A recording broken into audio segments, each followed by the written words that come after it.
말씀하시는 통로라는 제목으로 잠깐 말씀 나누겠습니다. 오늘 본문까지 오는 과정을 이제 쭉 생각을 해보면 처음에 그일라 지역이 블레셋에게 공격을 당했습니다. 다윗은 그일라가 공격당했다는 소식을 듣고 나서 그일라를 어떻게 도울 수 있을까를 생각했습니다. 물론 자기 세력이 한 600명 정도 같이 군인들이 있었기 때문에 충분히 블레셋을 공격하고 그일라를 도울 수 있지만 사실 자기들의 문제가 아니었습니다. 왜냐하면 다윗이 지금 사울을 피해서 도망 다니고 있었는데 안 그래도 적이 있는데 그일라를 도와줘서 블레셋까지 적으로 만들면 지금보다 이거 훨씬 힘들다라는 판단이 있었기 때문이죠. 그래서 당연히 도리적으로는 그일라를 도와야 되지만 하나님께 한번 묻자, 그리고 행하자, 이렇게 이제 한 겁니다. 쳐도 됩니까? 안 됩니까? 근데 이 질문은 어떤 사람들이 점집에 가서 묻는 그런 식이 아닙니다. 어디로 이사 갈까요? A로 갈까요? B로 갈까요? 얼마 전에도 어떤 분이 전혀 다른 교회이신데 그분이 여기 이쪽에다가 사업장을 낼까요 말까요 이거 가지고 한번 물어보신 적이 있는데 이렇게 할까요 저렇게 할까요, A입니까 B입니까? 근데 사실 이런 기도는 우리가 조금 멈춰야 됩니다. 이런 기도는 좀 멈춰야 됩니다. 대신에 이렇게 기도해야 됩니다. 주님, 나를 진짜 붙들어 주실 겁니까? 이거를 기도해야 됩니다. 이거 완전히 다른 겁니다. 주님, 진짜 나와 함께 하실 겁니까? 그럼 내가 고하겠습니다. 이렇게 하는 거죠. 근데 우리는 전혀 다르게 기도합니다. 나를 도우실 겁니까? 라고 기도하지 않고 승리합니까? 실패합니까? 이렇게 물어봅니다. 이게 아주 중요한 차이가 있는데 나를 도우실 겁니까? 라고 묻는 거는 엄밀히 따지면 하나님께 관심이 있는 건데 내가 그래서 승리합니까? 실패합니까? 그거는 나한테 관심이 있는 거거든요. 이건 아주 큰 차이입니다.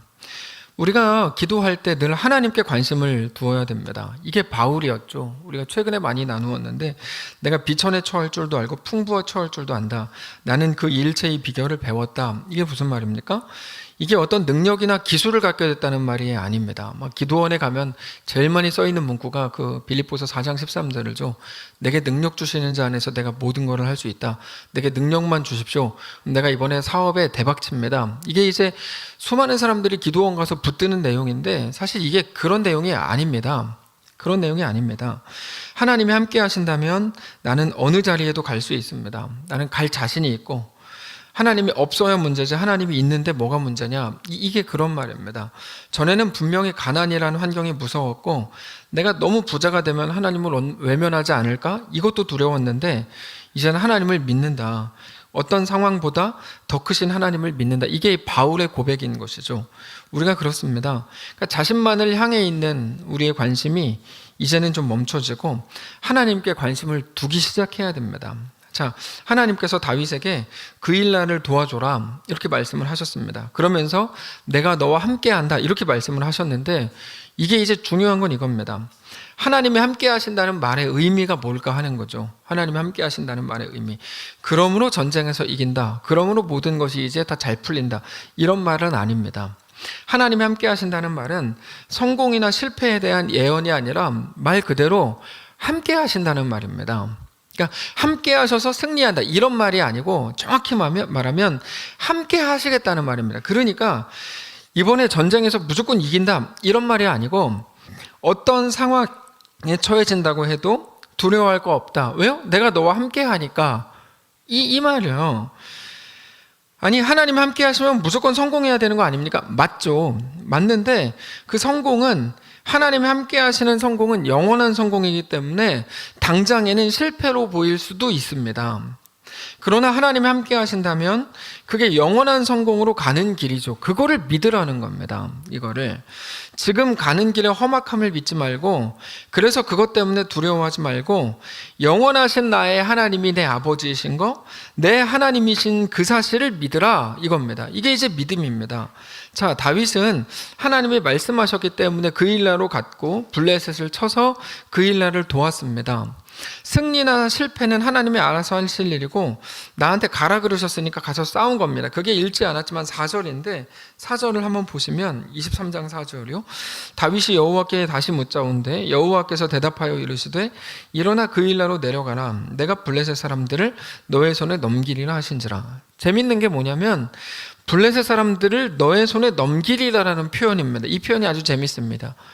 이게 왜 그런가 하면 자, 승리를 약속하신 거죠. 그렇게 생각할 수도 있어요.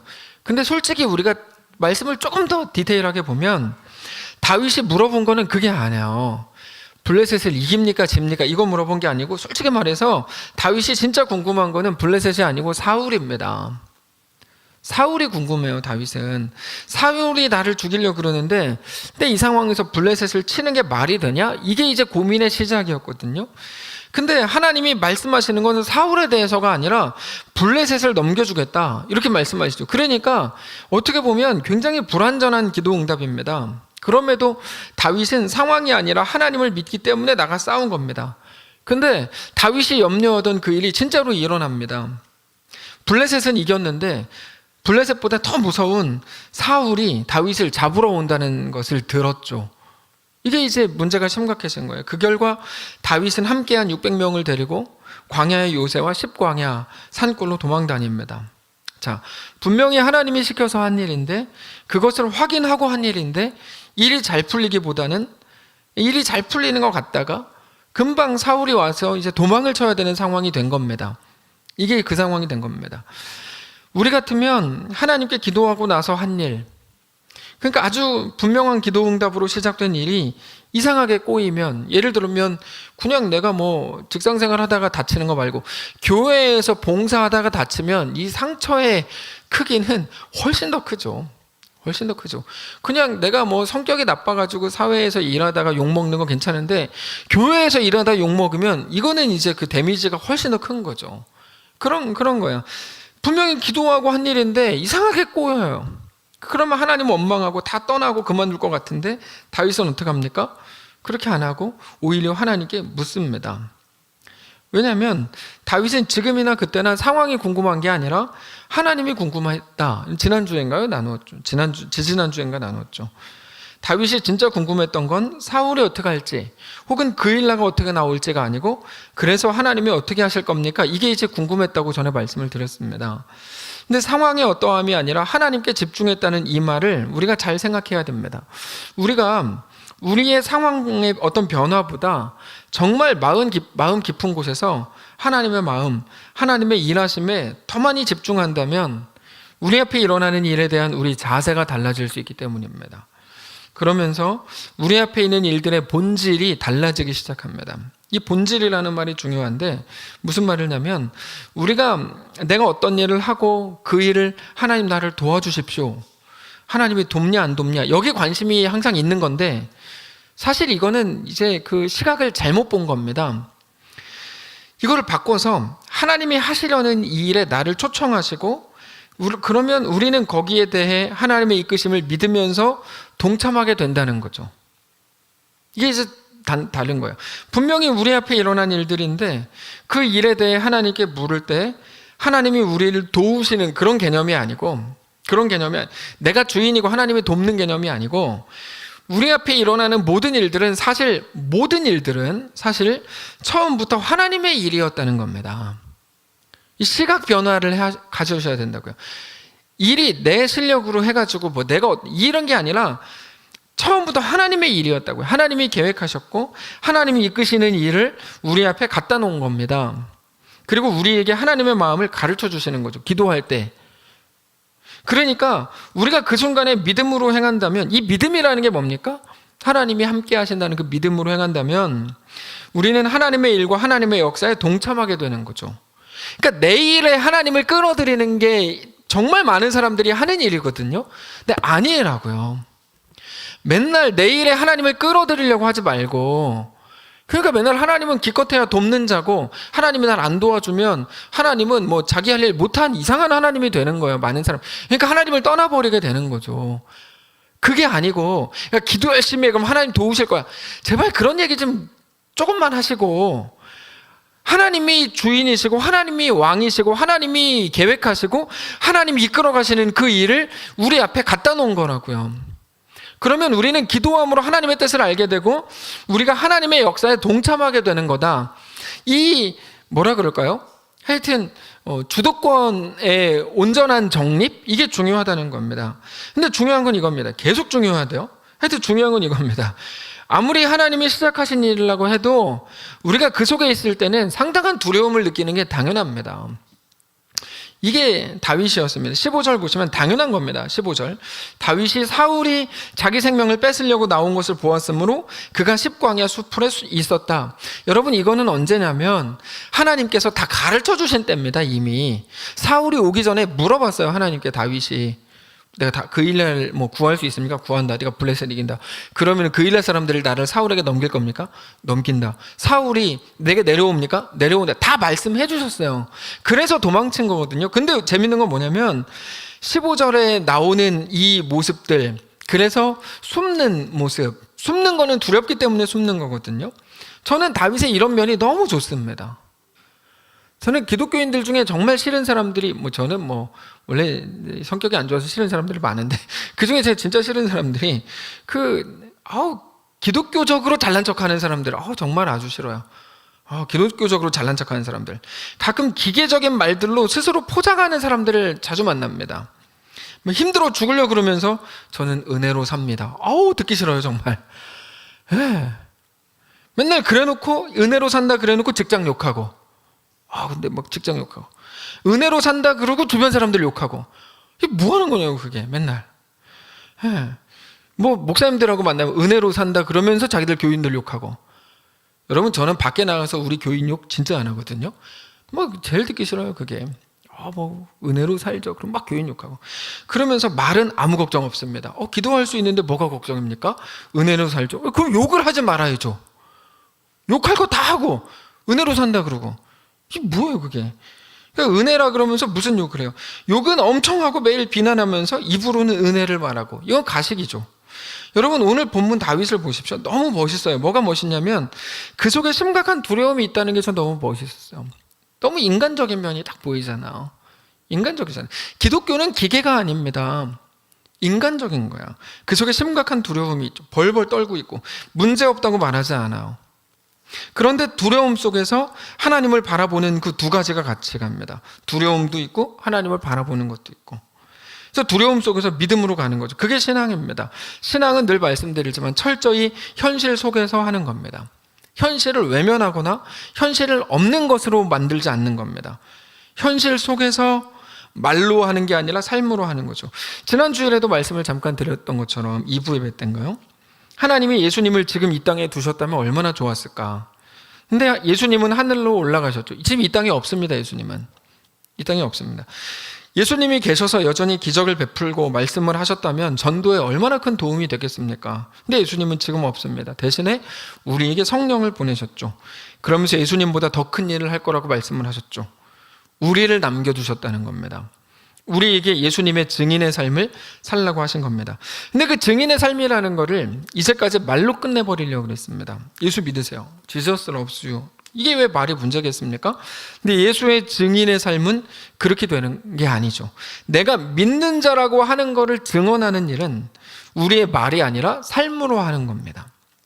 믿는 자들만 할 수 있는 결정이 있거든요. 그거를 결정해 가는 거, 그거를 선택해 가는 거, 그게 증인의 삶입니다. 이게 증인의 삶이라고요. 그 결정과 선택은 현실 속에서 아주 철저히 예민하게 이루어지는 작업입니다. 단지 어떤 죄를 짓거나 죄를 안 짓는 모습이 아닙니다. 믿음은 우리 삶에 꽉 차 있어서 모든 것을 결정하게 만들죠. 그게 증인의 삶입니다.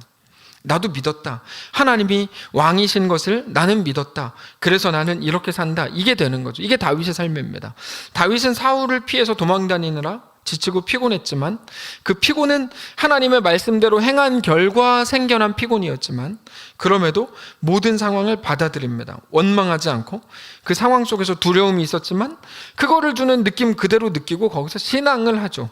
그때 어떤 일이 있습니까? 요나단이 갑자기 딱 나오는데 다윗이 거기에 숨었다는 이야기를 듣습니다.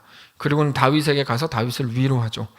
우리가 성경을 보는 시각을 인간 중심에서 하나님 중심으로 조금만 바꿔도 상당히 많은 것들을 깨닫게 되는데, 지난주에 나누었던 빌립보서의 바울을 기억하실 겁니다. 사람들이 자주 바울의 성격이 어때서, 혹은 상황이 어때서, 로마가 어때서 바울이 갇혔다라는 식으로 원인을 눈에 보이는 거에서 찾으려고 하지만 그건 현상일 뿐이고 본질은 뭐라고 말씀드렸습니까? 하나님이 바울을 빌립보 교회에서 멀리 떨어뜨려 놓은 것이다라고 말씀드렸죠. 그게 본질이었다. 왜 그렇게 했죠? 하나님이 바울에게 하실 말씀이 있어서, 들려주시고 보여주실 게 있어서 그렇게 했다. 오늘 본문도 그렇게 보면 쉽습니다. 블레셋과 싸우라 그래서 싸웠고 이겼는데 왜 다윗은 사울을 피해서 도망가야만 하죠? 요나단을 만나게 하기 위해서였겠죠. 쉬운 거예요. 왜 만나게 합니까? 들려주실 메시지가 있어서였겠죠.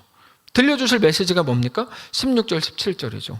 보시면 사울의 아들 요나단이 일어나 수풀에 들어가서 다윗에게 이르되 그에게 하나님을 힘있게 의지하게 하였는데, 곧 요나단이 그에게 이르기를 두려워하지 말라.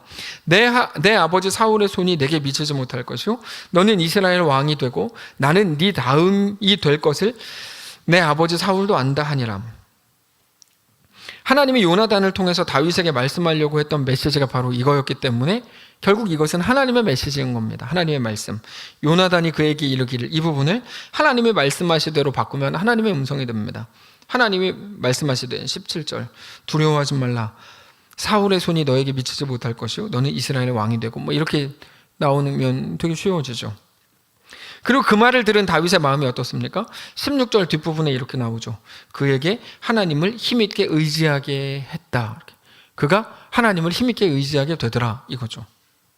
하나님은 다윗에게 하나님의 말씀을 전해주심으로 더 힘있게 하나님을 의지하게 하려고 하는 거죠. 누구라도 흔들릴 수 있는 상황에서 더 담대하게, 더 확실하게 주를 붙들고 의지하라, 이겁니다. 그것을 위해서 하나님은 말씀을 주십니다. 말씀은 하나님을 더욱 의지하게 만듭니다. 물론 말씀 때문에 자주 아프고 자주 찔리고 괴롭죠. 그러나 그건 순간이고 그 과정을 지나면서 성도는 하나님을 의지하게 됩니다. 세상을 욕심내고 세상을 의지하던 것을 바꾸어서 이젠 하나님을 의지하게 됩니다. 이게 말씀의 특징입니다. 하나님을 의지하게 되는 거. 그래서 잘못된 말씀의 특징은 이 땅에 더 소망을 두게 됩니다. 그건 100% 잘못된 겁니다. 이 땅에 소망을 두게 되는 거는 이건 잘못된 거고, 하나님의 말씀은 하나님을 의지하게 만들죠. 그래서 오늘 본문에서 가장 중요한 거는 요나단의 말을 들은 다윗의 마음의 변화인데, 16절을 다시 보시면 사울의 아들 요나단이 일어나 수풀에 들어가서 다윗에게 이르러 그에게 하나님을 힘있게 의지하게 했다. 이겁니다. 이게 이제 제일 중요한 거죠. 다윗의 마음이 상당히 두렵고 지쳐 있었던 그때 요나단의 한마디 말로 다윗이 어떻게 됩니까? 하나님을 의지하게 되죠. 하나님을 의지하게 되죠. 우리의 삶과 우리 예배를 통해서 하나님을 더욱 깊이 사모하고 의지하게 되시기를 주님 이름으로 축복합니다. 그게 성도의 유일한 힘입니다. 우리의 힘은 매일 상황의 변화에 있다고 믿지만 그거는 틀린 겁니다. 우리의 힘은 성도로 하여금 하나님을 의지하게 하는 것, 거기에 있습니다. 그래서 우리가 예배의 자리로 나올 때마다 매일같이 이 기도해야 됩니다. 오늘 예배를 통해서 내가 하나님을 더욱더 힘있게 의지하게 하옵소서, 이 기도 제목을 가지고 나오셔야 됩니다. 매 예배 때 나올 때마다. 동시에 우리 교회에 있는 모든 예배를 통해서, 또 모든 교제를 통해서 성도들이 더욱더 하나님을 깊이 의지하게 되시기를 바랍니다. 그게 교회의 온전한 사명을 감당하는 겁니다. 우리가 자주 우리에게 다른 어떤 대단한 기적이나 다른 상황의 변화가 필요하다고 생각하지만, 우리에게 정말로 필요한 것은, 반드시 회복해야 되는 것은 하나님을 더 깊이 의지하게 되는 겁니다. 자, 우리 확인하고 갑시다. 우리에게 가장 필요한 건 상황의 변화가 아니고 하나님을 내가 더 깊이 의지하게 되는 것이라는 사실을 인정하십니까? 아니요, 아니요. 그렇게 인정하시죠. 인정하셔야 돼요. 그렇게. 우리가 하나님을 깊이 의지하게 될 때, 다시 말해서 오직 주님께만 소망이 있는 것을 이제는 깨닫게 될 때, 그게 우리 속에서부터 막 회복이 될 때, 우리 삶은 주님과 더 신실하게 동행하는 삶이 됩니다. 여러분, 우리는 자주 주변 사람들에게 어떤 정답을 주고 싶어 합니다. 한마디 딱 해가지고 역시 좋은 언니야, 이런 말 딱 듣고 싶어. 하여튼 이런 생각을 많이 하죠. 그게 왜 나쁜 기대겠어요. 그러나 우리가 정말로 대화 중에 전해줘야 되는 거는 우리 지혜의 말이나 위로의 말이나 그게 아니라 하나님을 의지하게 하는 말이어야죠. 하나님을 의지하게. 우리한테 무슨 힘이 있어요? 그 사람을 우리가 먹여 살릴 거예요? 어떻게 할 거예요? 그럴 수 없죠. 다만 하나님을 의지하게 하는 말이어야죠. 사실 그게 진정한 위로가 되는 것이죠. 우리 주변에 있는 사람들이 얼마나 좋은 선택을 하고 싶어 합니까? 후회하지 않는 선택을 늘 하고 싶어 하죠. 물론 그들이 원하는 좋은 선택이라고 하는 게 진정한 의미에서의 좋은 선택이라기보다 당장 손해 안 보고 당장 어렵지 않게 되는 것이겠지만, 그러나 진정한 의미에서의 좋은 선택, 영원한 의미에서의 좋은 선택은 무엇이냐면 오늘 우리 앞에 있는 모든 상황들을 통해 하나님께 나아가는 것일 겁니다. 그게 가장 좋은 선택이죠. 다윗이 그랬던 것처럼 오늘의 눈물과 한숨을 피하고 없애는 방식이 아니라 오히려 그 속으로 들어가서라도 하나님께 속하기를 소원하는 게 가장 좋은 선택입니다. 그게 아니었다면 다윗은 블레셋을 공격할 것도 없죠. 그게 아니었다면 다윗은 할 게 아무것도 없죠. 그러나 다윗은 그 속으로 걸어 들어가면서까지 하나님께 속하기를 소원한 거죠. 그래서 성경 다음으로 가장 많이 팔렸다고 해서 알려진 책이 그리스도를 본받아입니다. 토마스 아켄피스. 이 통계는 잘 우리가 모르기 때문에 하여튼 저도 주워 들은 겁니다. 근데 가장 많이 팔렸다고 알려진 책이 이제 그건데, 토마스 아켄피스의 그리스도를 본받아. 거기 보면 이런 문구가 있습니다. 아주 좋은 문구죠. 일시적인 것을 사용해서 영원한 것들을 사모하라, 이런 말이 있습니다. 일시적인 것들을 사용해서 영원한 것들을 사모하라. 일시적인 거를 목표로 삼는 게 우리들의 삶인데, 보이는 거를 목표로 삼는 게 우리의 삶인데, 그러지 말고, 그거를 목표로 삼지 말고 영원한 것들을 위해 일시적인 모든 것들을 마음껏 쓰라는 거죠. 근데 지금 시대는 완전히 반대입니다. 너무나 많은 사람들이 하나님을 이용해서 일시적인 것들을 얻으려고 노력합니다. 그러니까 이제 이게 어떻게 된 세상인지 모르는 거죠. 어떻게 된 세상이냐. 그래서 기도도 사실 하나님의 뜻을 구하는 게 기도인데, 그거 안 하고 자기의 욕심과 이익을 위한 기도들이 늘 많은 겁니다. 그러나 토마스 아켄피스의 말처럼 일시적인 것들을 사용해서 영원한 것들을 얻으려고 하는 그 노력이 있다면, 그렇게 영원이 뭔지를 알고 영원하지 않은 것은 또 뭔지를 정확히 안다면 그 사람은 진짜 지혜자이겠죠. 어떻게 보면 오늘 본문에서 사실상 요나단은 다윗에게 현실적인 어떤 것도 준 게 없습니다. 이 사람이 그래도 왕자거든요. 2인자입니다. 이스라엘의 2인자. 근데 현실적인 아무것도 안 줬어요, 다윗에게. 그러나 다윗이 흔들릴 수도 있었을 그 순간에 요나단은 하나님을 말해줌으로 다윗에게 당장의 안정과 안심보다 더 크고 더 지속적인 평안을 주고 있는 중이죠. 심지어 당장의 불편을 통해 영원한 평안을 가질 수 있다면 그거야말로 가장 큰 지혜인 것이죠. 말씀을 정리하겠습니다. 우리가 최근에 많이 불렀던 내 평생에 가는 길 순탄하여라는 그 찬송가 413장의 그 찬송시를 쓴 사람은 호레이쇼 스페포드라는 사람입니다. 이분이 가족과 유럽 여행을 계획하고 부인과 내 딸을 먼저 보냈는데 큰 풍랑이 일어나서 내 딸은 죽고 부인만 구조됩니다. 그때 쓴 시가 바로 내 평생에 가는 길 순탄하여 늘 잔잔한 강 같든지 큰 풍파로 무섭고 어렵든지 나의 영혼은 늘 편하다라는 고백입니다. 도대체 목사님은 그런 얘기를 어디서 그렇게 주워 듣고 저한테 설명해 주십니까? 이건 쉬워요. 저는 찬송가 부를 때 그 밑에 있는 꼭 설명을 보거든요. 그런 게 다 써 있어요. 비싼 찬송가, 좋은 찬송가야. 근데 청년들이 보는 얇은 거, 그런 거에 안 써 있어요. 싼 찬송가. 근데 이제 좀 무겁고 글씨가 좀 있는 거는 설명이 다 써 있어요. 네, 그걸 그냥 버리지 마세요. 읽어보세요. 거기 다 써 있는 내용들이요. 근데 얼마나 잔인한 이야기입니까? 너무 자극적인 얘기죠. 근데 생각해 보십시오. 이 땅을 사는 모든 사람 중에 자극적이지 않고 잔인하지 않은 인생이 있습니까? 저는 한 명도 못 봤습니다. 어제 채널 A에서 하는 그 프로그램 이름이 뭐지? 애들을 키우면서 부모님들 오은영 박사 나오고 하여튼 이런 프로그램이 있는데 정말 흉악한 놈이 나오더라고요. 얘가 9살인데 흉악해요 아주. 엄마 아빠한테 막 욕하고 막 욕해요. 막 17 막 그러고 막 욕하고 막 때리고 막 그래요. 그래서 저 그 아이를 보면서 흉악한 놈이다 진짜. 찬송가가 생각났어요. 저 흉악한 한강도니, 이 찬송이 생각났어요. 그 한진희 목사님 강도사 때 제가 안 불렀던 노래인데, 저 흉악한 한강도는. 그래서 제가 안 불렀. 하여튼 그 노래가 막 생각났어요. 네, 흉악한 놈이에요. 근데 그 가정을 보면서 와 진짜 어떻게 살지? 이런 생각이 막 들더라고요. 이런 생각이. 근데 우리 모든 사람 중에 자극적이지 않고 잔인하지 않은 인생은 아무도 없습니다.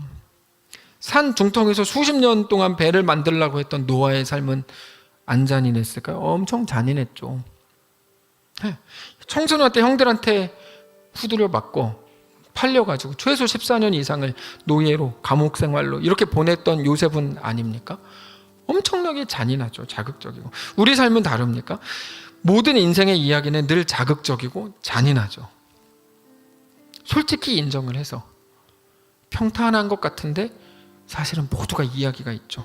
그래서 많은 사람들이 포기하고 싶어하고 실망하고 현실에 맞추어서 현실을 전부라고 믿으면서 사는 겁니다. 그러나 우리는 이 잔인한 현실 한가운데서 믿음으로 살죠. 하나님이 도우라 그래서 그 일날 도와준 건데 쫓기고, 도와준 그 일날 사람들한테 배신당했습니다. 다윗은. 그리고 쫓기고 사울이 내려와서 죽인다 그러고 도망다니고 숲풀 한가운데 숨어있는 이 다윗의 현실이죠. 그러나 그 한가운데서 믿음으로 살죠. 우리에게 오늘 무엇을 요구하실까요? 똑같은 위기, 숲풀 한가운데서 믿음으로 살라는 거죠. 오늘 우리 각자의 현실 속에서 우리의 유일한 주인, 우리 삶을 온전히 이끄는 분이 오직 하나님이심을 마음 깊이 고백하실 수 있기를 바랍니다. 그러면 내 앞이 숲풀이냐 왕궁이냐 아닌 게 되죠. 여러분, 숲풀에 있었던 다윗에게 왕궁에 사는 요나단이 와서 한 얘기가 오늘 본문이거든요. 네가 왕이 될 거야. 말 다 했죠.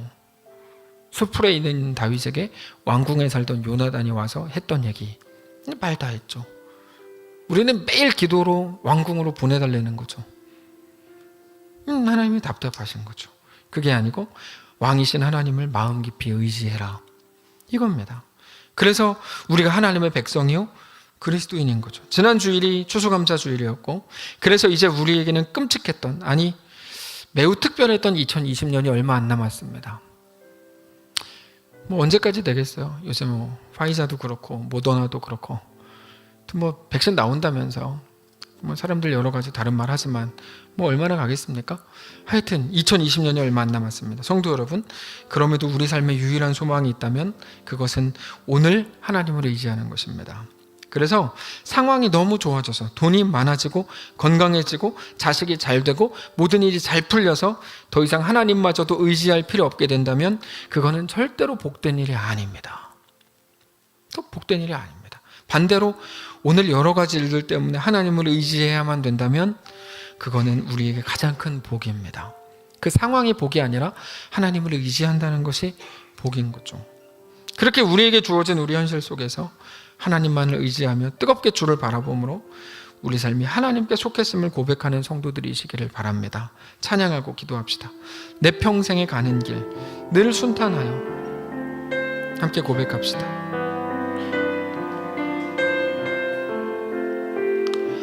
내 평생에 가는 길 순탄하여 늘 잔잔한 강 같은지 큰 풍파로 무섭고 어렵든지 나의 영혼이 늘 편 2절로 합시다. 저 마귀는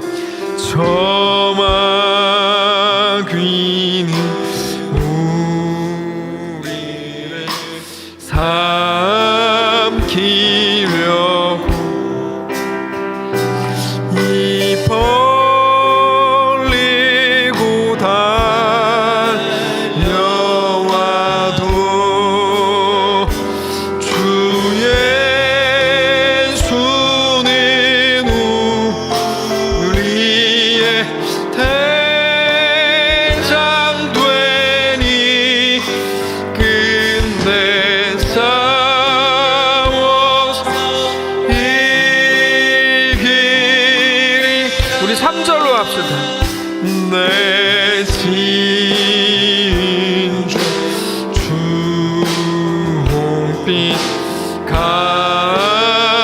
같더라도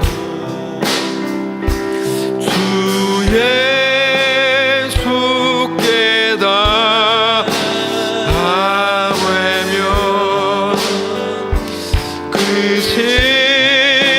십자가 피로써 하신 세상 흰 눈보다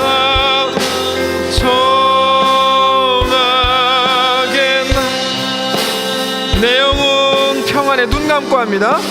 내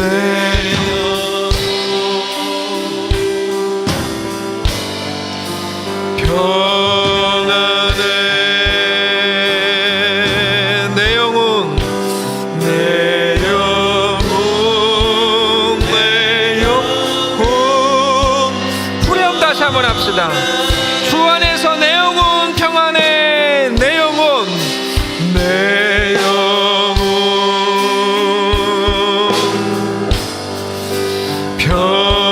평안해 모든 삶의 위기 속에서도 내 영혼 내 영혼 내 영혼 모든 답답함과 원망 속에서도 내 영혼 평안해 내 영혼 평안해 모든 부족함 속에서도 내 영혼 내 영혼 우리 그 믿음으로 4절 고백합니다. 저 공중에 구름이 일어나며 저 공중에 구름이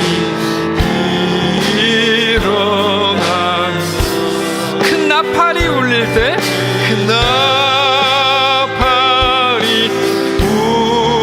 울릴 때에 주 오셔서 세상을 심판해도 세상을 심판해 나의 영혼은 겁없으리 모든 겁없으리 믿음으로 선포합니다. 내 영혼 내 영혼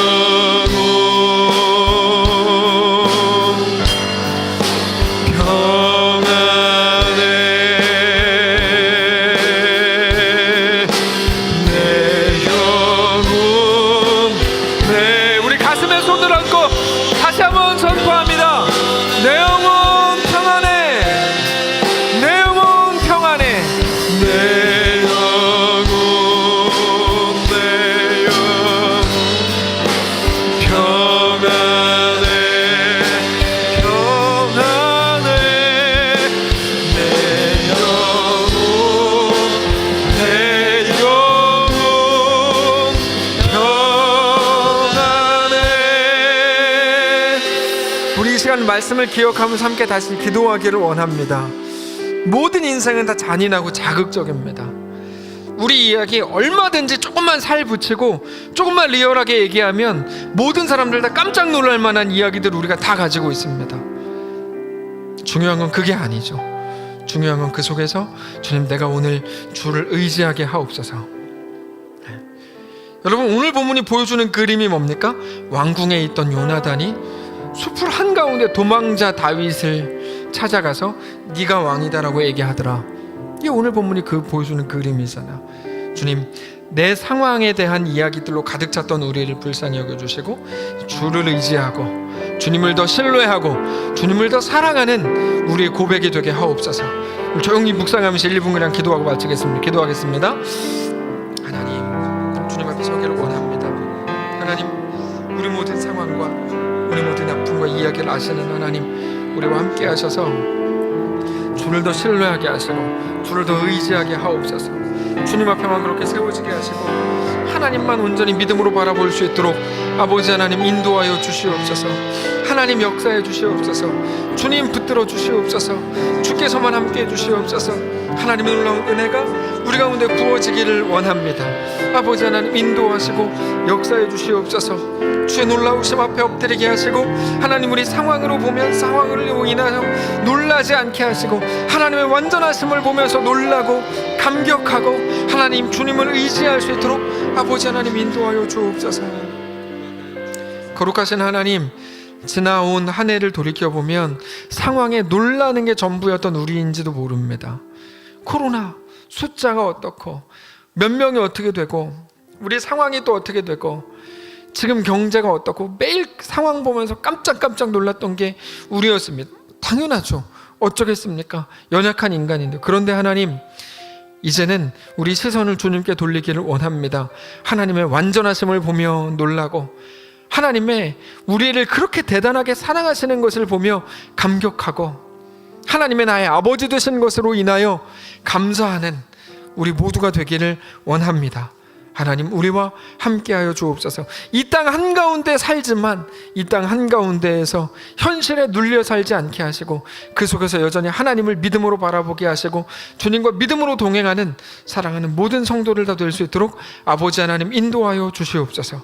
각자의 삶이 다 달라서 너무나 많은 성도들 여전히 자극적이고 잔인한 삶 한가운데 있는 줄 압니다. 그들을 불쌍히 여겨주시고 그러나 숲풀 속으로 왕궁에 있던 한 사람을 보내 하나님의 말씀을 전해주셨던 것처럼 우리에게도 매 순간 하나님 말씀이 들려지게 하시고 선포되게 하시고 우리 가슴 속으로 들어오게 하셔서 그 말씀 붙들고 이 흉악한 시대 한가운데에서 믿음으로 살아가며 승리하는 모든 성도들 다 될 수 있도록 아버지 하나님 인도하여 주시옵소서. 이제까지 대책 없는 2020년을 살았습니다.